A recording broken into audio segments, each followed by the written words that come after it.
नमस्कार,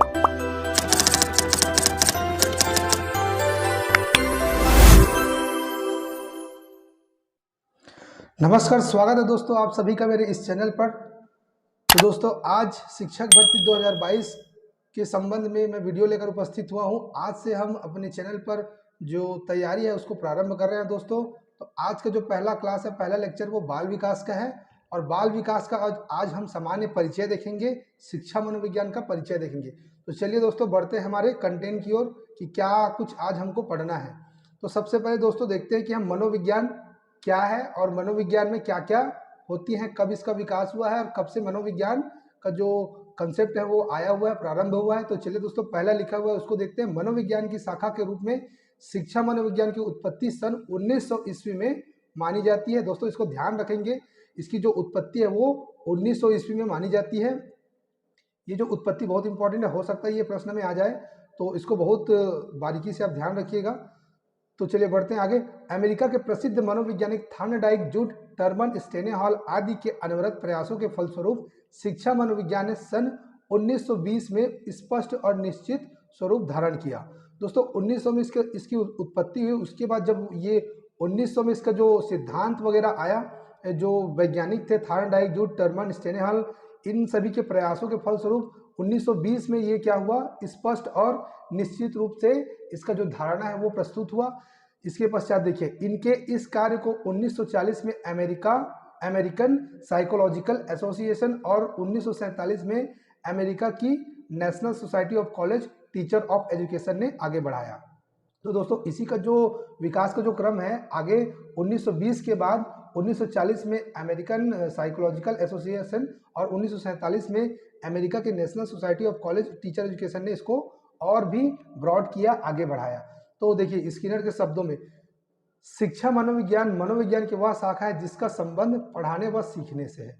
कहने के अर्थ यह है दोस्तों, स्किनर ने कहा है कि जो शिक्षा मनोविज्ञान है वो सीखने सिखाने की प्रक्रिया है और व्यवहार का अध्ययन है। तो चलिए शिक्षा मनोविज्ञान का अर्थ को भी देख लेते हैं कि क्या कहता है। तो मीनिंग ऑफ एजुकेशन साइकोलॉजी, शिक्षा मनोविज्ञान के सिद्धांतों का शिक्षा के क्षेत्र में प्रयोग है। स्किनर के अनुसार शिक्षा मनोविज्ञान उन खोजों को शैक्षिक परिस्थिति में प्रयोग करता है जो कि विशेषतया मानव प्राणियों के अनुभव और व्यवहार से संबंधित है।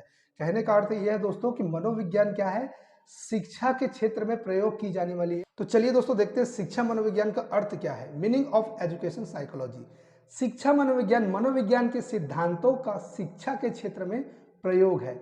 स्किनर के अनुसार शिक्षा मनोविज्ञान उन खोजों को शैक्षिक परिस्थिति में प्रयोग करता है जो कि विशेषतया मानव प्राणियों के अनुभव और व्यवहार से संबंधित है। शिक्षा मनोविज्ञान दो शब्दों का योग से बना है, शिक्षा और मनोविज्ञान। इसका शाब्दिक अर्थ है शिक्षा संबंधी मनोविज्ञान। दूसरे शब्दों में यह मनोविज्ञान का व्यवहारिक रूप है और शिक्षा की प्रक्रिया में मानव व्यवहार का अध्ययन करने वाला विज्ञान है।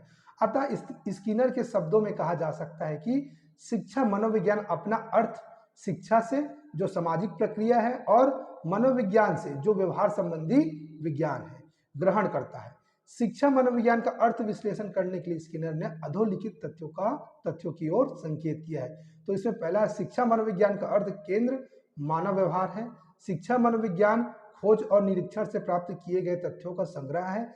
शिक्षा मनोविज्ञान से संग्रहित ज्ञान को सिद्धांत का रूप प्रदान किया जा सकता है। शिक्षा मनोविज्ञान ने शिक्षा की समस्याओं का समाधान करने के लिए अपनी स्वयं की पद्धतियों का प्रतिपादन किया है। शिक्षा मनोविज्ञान के सिद्धांत और पद्धतियां शैक्षिक सिद्धांतों और प्रयोगों के आधार पर प्रदान करते हैं। तो देखिए दोस्तों, जो शिक्षा मनोविज्ञान का अर्थ है, पहला तो शिक्षा का अर्थ मैं आपको बताया हूं कि सीखने सिखाने की प्रक्रिया जो होती है वो शिक्षा कहलाता है। जो हम सीखते हैं या जो सिखाते हैं वो शिक्षा के अंदर में आता है। और मनोविज्ञान का अर्थ है व्यवहारों का ज्ञान। कहने का अर्थ ये है कि मान लो हम किसी सब्जेक्ट को पढ़ रहे हैं, तो उस सब्जेक्ट को पढ़ेंगे तो उसके बारे में हम सीखेंगे, उसके बारे में जानेंगे। अब हमको पता कैसे चलेगा कि हम इसके बारे में सीख गए या जान गए, तो उसको हम क्या करेंगे, उसका अध्ययन करेंगे मनोविज्ञान के कुछ सिद्धांतों का प्रयोग करके। जैसे कि हम उसका कुछ परीक्षा भी ले सकते हैं, कुछ उससे पूछ भी सकते हैं, तब हमको पता चलेगा कि ये सीखा है, कितना सीखा है, कितना नहीं सीखा है। तो हम क्या कर रहे हैं यहाँ पर सिर्फ हम उसके व्यवहार का अध्ययन कर रहे हैं कि वो जो चीज़ पढ़ा है उसको अपने व्यवहार में लाया है कि नहीं लाया है, उसको वो सीखा है कि नहीं सीखा है। अगर वो सही सही जवाब देता है तो हम यहाँ पर कह सकते हैं कि उसके व्यवहार में परिवर्तन आ चुका है। तो हम कहीं ना कहीं यहाँ पर मनोविज्ञान के जो सिद्धांत है उसका प्रयोग कर रहे हैं। तो दोस्तों, अब शिक्षा मनोविज्ञान का अर्थ तो हमको पता चल गया, तो इसकी परिभाषा भी बने होंगे। तो अलग अलग वैज्ञानिक ने अलग अलग परिभाषा इसका दिया है, तो चलिए देखते हैं। शिक्षा मनोविज्ञान मनोविज्ञान के सिद्धांतों का शिक्षा में प्रयोग ही नहीं करता, अपितु शिक्षा की समस्याओं को हल करने में योग देता है। तो अच्छा, इसका सिद्धांत जो है सिर्फ शिक्षा में प्रयोग करना नहीं है, शिक्षण जो प्रक्रिया है उसमें जो समस्या आती है उसका भी ये हल निकालता है।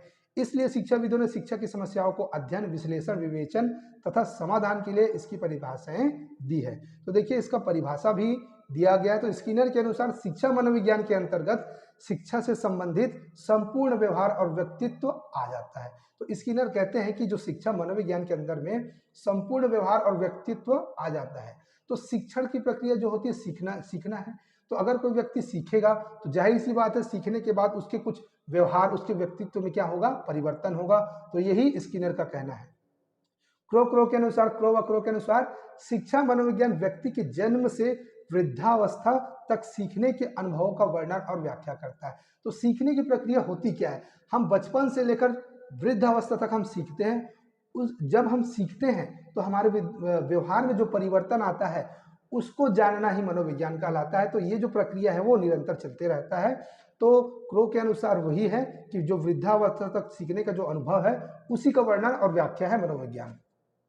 तो दोस्तों, इससे तो आपको पता चल गया होगा कि जो शिक्षा मनोविज्ञान है वो क्या होता है। चलिए आगे बढ़ते हैं, देखते हैं और क्या दिया हुआ है इसमें। तो शिक्षा मनोविज्ञान का विकास, अब देखते हैं इसका विकास किस प्रकार से हुआ है। प्राचीन काल में शिक्षक मानव व्यवहार की समस्याओं से अनभिज्ञ नहीं था। कहने का अर्थ यह कि प्राचीन काल में भी ये समस्या थी, शिक्षा के अंदर में मनोविज्ञान का प्रयोग होता रहा होगा। तो उसी के बारे में यहाँ पर लिखा है। चलिए देखते हैं। व्यवहार की समस्याओं का निराकरण मनोविज्ञान के ढंग से ही करता था। तो पहले भी मनोवैज्ञानिक तरीके से ही जो व्यवहार का अध्ययन है वो किया जाता था और उसका समस्याओं का निराकरण भी मनोवैज्ञानिक तरीके से किया जाता था। पंचतंत्र की कहानियां भी शिक्षा की मनोवैज्ञानिक पद्धति की ओर संकेत करती हैं।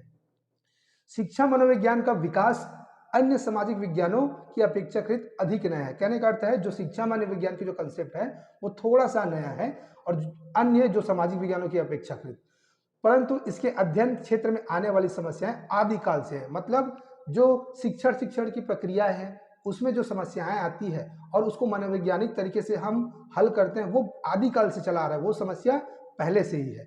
तो उसके अनुसार से ये जो शिक्षा मनोविज्ञान है अभी नया है। ज्ञान के अनुसंधान की परंपरा ने अनेक नवीन सिद्धांतों को जन्म दिया है। समय तथा परिस्थितियों के अनुसार इसमें परिवर्तन होते रहे। शिक्षा मनोविज्ञान के क्रमिक विकास की जानकारी प्लेटो के समय से मिलती है। ध्यान देंगे दोस्तों, शिक्षा मनोविज्ञान की जो क्रमिक विकास की जो जानकारी हमको प्लेटो के समय से मिलती है। तो ये वाला पॉइंट आप ध्यान रखेंगे।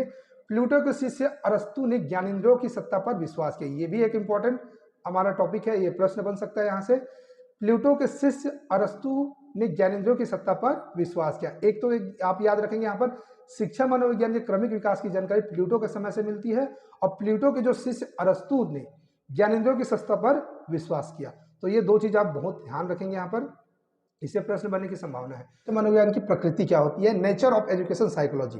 तो मनोविज्ञान का क्षेत्र अपनी प्रकृति के कारण इतना व्यापक बन गया है कि जहां व्यवहार और वही मनोविज्ञान। कहने का अर्थ है दोस्तों, मनोविज्ञान का क्षेत्र अपनी प्रकृति के कारण इतना व्यापक बन गया है कि जहां व्यवहार है वही मनोविज्ञान है, जहां व्यवहार है वही मनोविज्ञान है। कहने का अर्थ व्यवहार से ही हमको पता चलता है कि व्यक्तित्व कैसा है व्यक्ति का, तो हम उसके व्यवहार से अध्ययन करते हैं, वही मनोविज्ञान कहलाता है। उसी संदर्भ में यदि शिक्षा मनोविज्ञान पर विचार किया जाए तो यद्यपि शिक्षा मनोविज्ञान का एक अंग तथा एक प्रकार मात्र है। साथ ही यदि शिक्षा के विभिन्न पहलुओं पर विचार किया जाए तो हम देखेंगे कि व्यक्ति, समाज एवं देश का संपूर्ण एवं सर्व क्षेत्रीय विकास शिक्षा के द्वारा ही संभव है। इन दोनों ही तथ्यों एवं सत्यों को परस्पर मिला दिया जाए तो शिक्षा मनोविज्ञान का क्षेत्र भी बड़ा व्यापक है और अपनी प्रकृति के कारण शिक्षा मनोविज्ञान के संपूर्ण क्षेत्र में स्वयं में समाहित हुए हैं।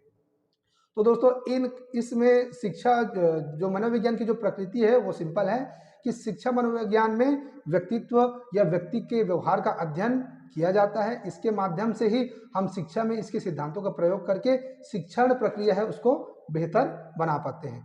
तो तो दोस्तों इसका जो प्रकृति है वो सिंपल है, देखते हैं संक्षेप में और क्या इसमें हम जान सकते हैं। तो संक्षेप में शिक्षा मनोविज्ञान की प्रकृति के संबंध में यह कहा जा सकता है कि शिक्षा मनोविज्ञान लचीली भी है तो स्थिर भी, शिक्षा मनोविज्ञान अति व्यापक है तो सूक्ष्म भी, शिक्षा मनोविज्ञान सर्वव्यापी है तो सर्वभौमिक भी, शिक्षा मनोविज्ञान विकास उन्मुख है तो समस्याजन्य भी, शिक्षा मनोविज्ञान में व्यापकता है तो इसकी अपनी समस्याएं भी है, शिक्षा मनोविज्ञान के अपने सिद्धांत है तो शोध की गुंजाइश भी है, शिक्षा मनोविज्ञान रूढ़िगत व्यवहार है तो भविष्यगत व्यवहार की भविष्यवाणी भी है, शिक्षा मनोविज्ञान की अपनी समस्या है तो उनकी समस्याओं का समाधान भी है, शिक्षा मनोविज्ञान का संबंध शिक्षण से है तो अधिगम से भी है, शिक्षा मनोविज्ञान में मानव व्यवहार का कार्यगत अध्ययन है तो कर्मों को प्रभावित करने वाली भावनाओं का भी।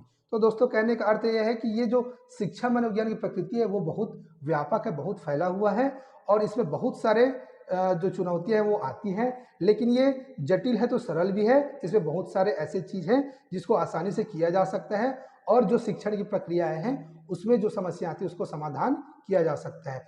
मानव व्यवहार का अध्ययन करना ही मेन मनोविज्ञान का जो लक्ष्य है वो होता है। और शिक्षा मनोविज्ञान का अर्थ ये है कि प्रकृति ये है कि शिक्षा के क्षेत्र में इसका प्रयोग करना और हमको बेहतर से बेहतर व्यक्ति के व्यक्तित्व को समझ पाना है। तो इसकी प्रकृति यह है दोस्तों। बढ़ते हैं आगे हम। अब शिक्षा मनोविज्ञान का उद्देश्य क्या है? तो देखिए शिक्षा मनोविज्ञान के उद्देश्य लगभग वही है जो शिक्षा के है। तो शिक्षा का उद्देश्य क्या है? सीखने सिखाना, सीखना सिखाना और एक व्यक्तित्व का विकास करना और निर्माण करना। तो मनोविज्ञान का भी उद्देश्य यही है कि व्यक्तित्व का विकास करना। बस हम इसमें मनोविज्ञान में देखते क्या है, उस व्यवहार के द्वारा हम अध्ययन करते हैं। फिर भी लेखकों ने अपने विचारों के अनुसार उनके लिए विभिन्न प्रकार की शब्दावली का प्रयोग किया है। यथा देखिए आप गैरिसन क्या बोलते हैं शिक्षा मनोविज्ञान के उद्देश्य। गैरिसन तथा अन्य के अनुसार शिक्षा मनोविज्ञान के उद्देश्य व्यवहार का ज्ञान, भविष्यवाणी और नियंत्रण।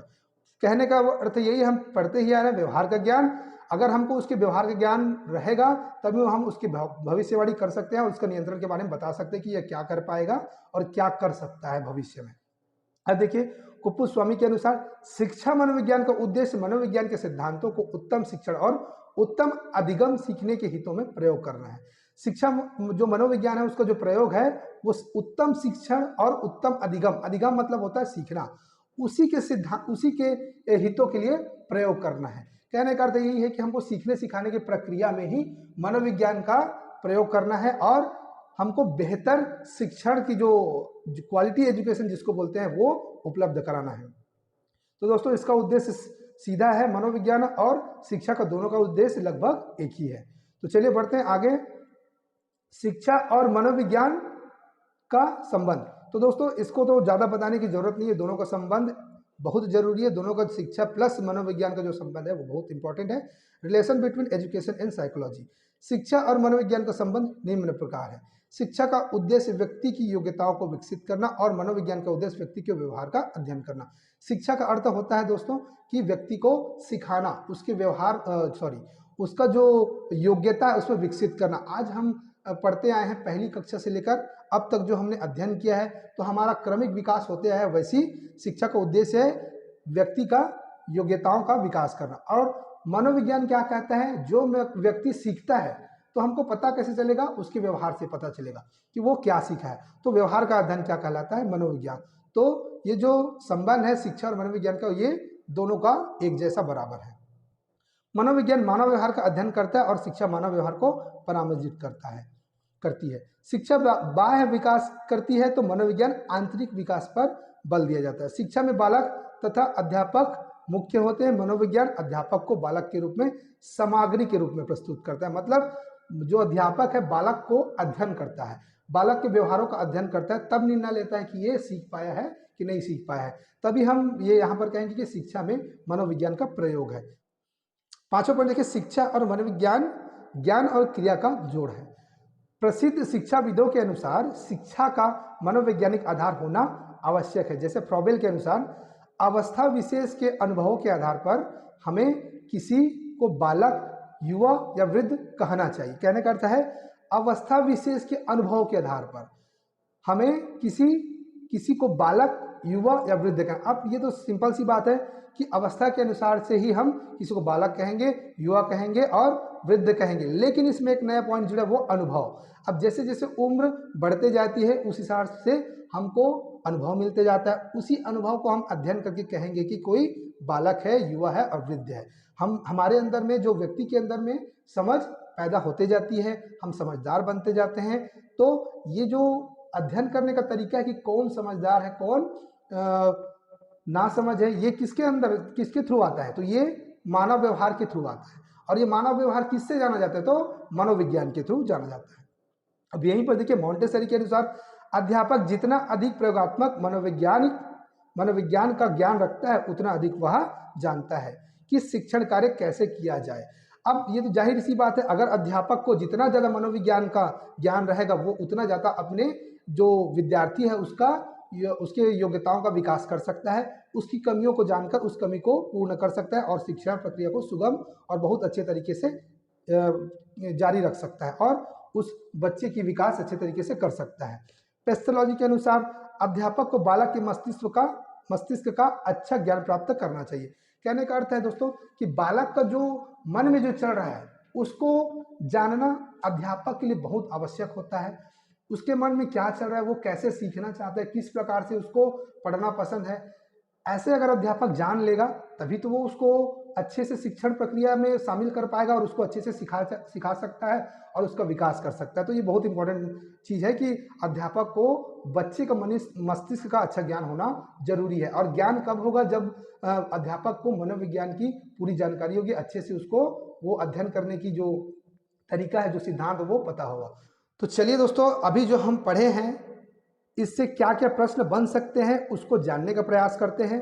तो देखिए, इसी संदर्भ में दोस्तों जो पहला प्रश्न है, शिक्षा मनोविज्ञान की उत्पत्ति मानी जाती है। तो शिक्षा मनोविज्ञान की उत्पत्ति दोस्तों आपने अभी पढ़ा है 1900 से मानी जाती है, 1900 ईस्वी से इसकी उत्पत्ति मानी जाती है।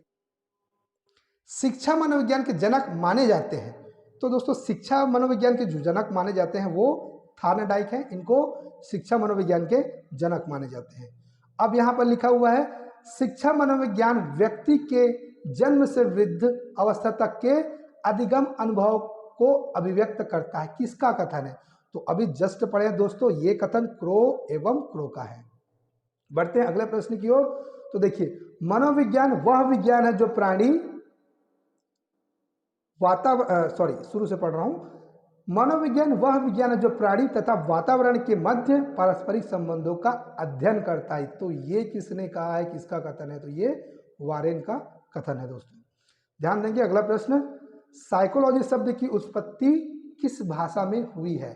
तो इसका जो सही उत्तर हो जाएगा दोस्तों, लैटिन भाषा में इसकी उत्पत्ति हुई है। अब देखिए, जो लास्ट प्रश्न है छठवां, मनोविज्ञान को व्यवहार को शुद्ध विज्ञान किसने कहा है। मनोविज्ञान को व्यवहार को शुद्ध विज्ञान किसने कहा है। तो दोस्तों इस प्रश्न का जो सही उत्तर है वो हो जाएगा ऑप्शन 2 वॉटसन। वॉटसन ने कहा है कि मनोविज्ञान को व्यवहार को शुद्ध विज्ञान कहा गया है, वॉटसन के द्वारा। तो दोस्तों आज की वीडियो में बस इतना ही। देखिए, ये पहला चैप्टर, पहला लेक्चर था। आगे मैं जैसा जैसा सिलेबस है उस हिसाब से मैं आपके लिए वीडियो लाता जाऊंगा। तो मेरे चैनल में अंत तक आप बने रहें दोस्तों। और एक रिक्वेस्ट और करूंगा, अगर आप मेरे चैनल पे नए हैं तो मेरे चैनल को सब्सक्राइब कर दीजिए और वीडियो को लाइक कर दीजिए। अगर आप सब्सक्राइब करेंगे दोस्तों तो मेरे द्वारा जो वीडियो अपलोड किया जाएगा वो आपको सही समय में मिल सकेगा, उसकी नोटिफिकेशन प्राप्त होगी। इसलिए आप मेरे चैनल को सब्सक्राइब कर लीजिए और जल्द ही मैं आपको एक नए वीडियो के साथ इस चैनल पर उपलब्ध रहूंगा। तो मिलते हैं दोस्तों नेक्स्ट वीडियो में, तब तक के लिए जय हिंद।